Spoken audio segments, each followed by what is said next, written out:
ఓ దందాల రూపాయి పెట్టుబడి పెడితే ఓ పావుల లాభం వస్తుండొచ్చు, ఇంకో దందాల ఆటన రావచ్చు, ఇంకొన్ని దందాల రూపాయి పెడితే రూపాయి లాభం సుతొస్తుండొచ్చు ఇక మతతోని వేస్తే. కానీ ఏ దందా చేయకుండా మన పైసలు మనతానే ఉంటే పెరుగుతాయా? హాగో అట్లెట్లయితుంది? అవేమన్నా పిల్లలు పెడతాయా అని కోపానికి రాకురి కానీ ఇక అసలు ముచ్చటేందో మీరే చూడుర్రి.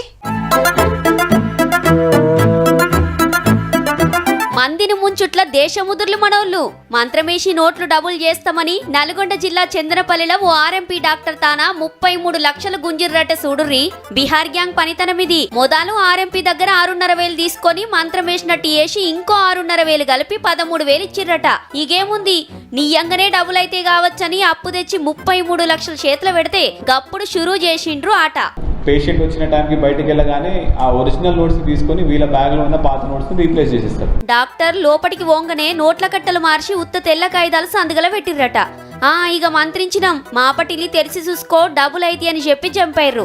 అటెంక చూసుకొని లబ్బ మొత్తుకుంట స్టేషన్ కురికితే బీహార్లో వడక ముందే రైల్ స్టేషన్ కడ దొరకబట్టిర్రు. ఒకడు ఆల్రెడీ 9 లక్షలతోటి పరారైందట, కడుమూలను గుంజుకొచ్చిండ్రు. అయినా డబుల్ అయ్యేదుంటే గాల్లే తీసుకుంటారు గాని పుకట్ల మనకెందుకు ఇస్తారో గీంత కూడా ఆలోచన చేయకుండా ఆశ కురికితే ఉత్తగానే గుండ్లు కొడుతున్నారు. చూసుకోండ్రు మరి.